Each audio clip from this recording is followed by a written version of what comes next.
बातें बताना चाहता हूं। मोरक्को बहुत छोटा सा देश है, लेकिन जब ब्राज़ील को हराया तो शायद ब्राज़ील ने कभी सपने में भी नहीं सोचा होगा कि मोरक्को से हम हार जाएंगे।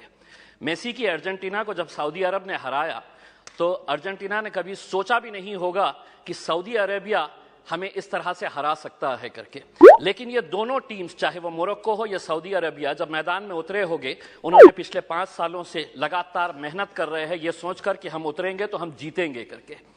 हमें 135 करोड़ की आबादी वाले देश के अंदर हम लोग क्या कर रहे थे उस वक्त? हम टेलीविजन के सामने बैठे हुए थे और हम ताली बजा रहे थे। खिलाड़ी कोई और था मैदान के अंदर, लेकिन हम खुश हो रहे थे कि देखिए कितना अच्छा गेम हो रहा है करके। उसमें हमें अफसोस इस बात का होना चाहिए कि 135 करोड़ की आबादी वाले देश के अंदर हमने 11 फुटबॉल खिलाड़ियों को तैयार नहीं किया। उस दिन सारे देश ने इस बात का चिंतन किया और हमने भी सोचा, यकीनन आपने भी सोचा होगा कि कहीं ना कहीं कुछ हमारी खेल नीतियों के अंदर कुछ बदलाव लाने की जरूरत है, वरना 135 करोड़ देश की आबादी अगर हम एक टीम तैयार नहीं कर रहे हैं तो कुछ ना कुछ कहीं ना कहीं गलत हो रहा है। इस बात का एहसास हुआ है और शायद वही एहसास को लेकर आज हम सभी लोग यहां पर इकट्ठा हुए हैं। मंत्री जी, मैं आपसे पूछना चाहता हूं, यूएस और चाइना ऐसा क्या कर रहा है कि उनके खिलाड़ी मैदान के अंदर उतरते हैं? कोई भी इंटरनेशनल इवेंट जब ऑर्गेनाइज होता है तो उनके खिलाड़ी गोल्ड ऐसे ही हंसते हंसते लेकर चले जाते हैं। हम एक गोल्ड अगर लेके आ जाते हैं तो पूरा देश सेलिब्रेट करता है, बल्कि प्राइम मिनिस्टर ले लीजिएगा, पूरे मिनिस्टर्स ले लीजिएगा, पूरे चीफ मिनिस्टर्स उसका जश्न मनाते हैं, जबकि हमारे पास पोटेंशियल इससे ज्यादा है। कहीं ना कहीं हम कुछ ऐसा नहीं कर पा रहे हैं वो कर रहे हैं करके। वो क्या कर रहे हैं? तो वो बचपन से ही अपने खिलाड़ियों को आइडेंटिफाई कर रहे हैं, कौन हमारा खिलाड़ी कौन से खेल के अंदर है, और उसके बाद पूरी जिम्मेदारी उनके स्पोर्ट्स एसोसिएशन, फेडरेशन और वहां की सरकार उठा रही है।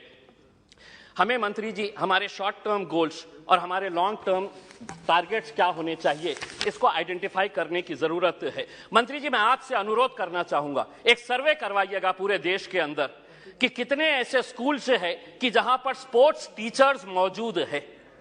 पूरे देश के अंदर, चाहे वो प्राइवेट स्कूल्स हो या गवर्नमेंट स्कूल्स है, स्पोर्ट्स टीचर्स कितने स्कूल्स के अंदर है। एक सर्वे करवाइएगा कि कितने स्कूल्स के अंदर प्लेग्राउंड्स मौजूद है। एक सर्वे करवाइएगा कि अगर ग्राउंड मौजूद है तो स्कूल के अंदर क्या एक फुटबॉल है, एक क्रिकेट का किट है, एक रेसलिंग का मैट है, क्या वहां पर बास्केटबॉल के लिए कोई सुविधा है। एक सर्वे करवा लीजिएगा पूरे देश के प्राइवेट, और तब आपको पता चलेगा कि हम लोग अगर खेलों के अंदर पीछे है तो इसकी वजह क्या है।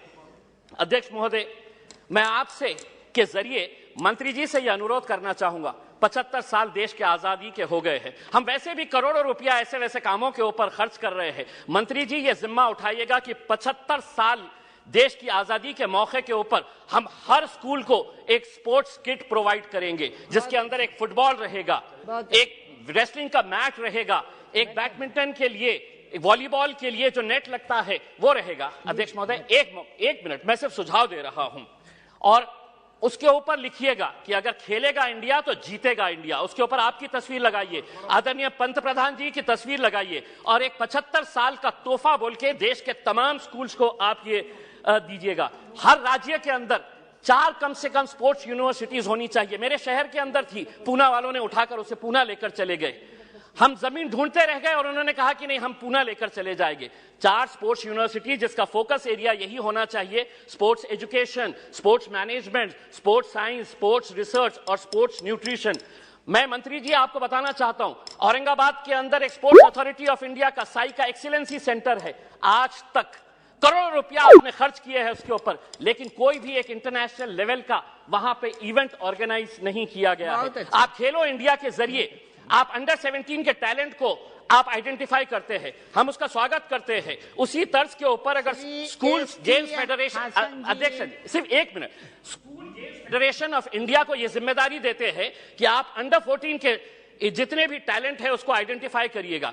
दूसरा, सबसे जाते जाते सिर्फ ये कहना चाहूंगा, भारतीय जनता पार्टी के एक एमपी है बृजभूषण सिंह जी, वो खुद एक पहलवान है। अगर वो रेसलिंग फेडरेशन ऑफ इंडिया के प्रेसिडेंट है तो हम उसका स्वागत करते हैं, लेकिन जिसने कभी जिंदगी में कोई एक गोल नहीं किया वो फुटबॉल एसोसिएशन का प्रेसिडेंट, जिसने कभी क्रिकेट बैट नहीं पकड़ा वो क्रिकेट एसोसिएशन का प्रेसिडेंट हो गया है। इसीलिए हम आपसे अनुरोध करेंगे, एक नियम बनाइए, राजनेताओं को खेलों से दूर रखिएगा, तब जाकर हमारे खिलाड़ी दुनिया के ऊपर राज करेंगे। बहुत बहुत धन्यवाद। श्री एस.टी. हासन जी। बहुत बहुत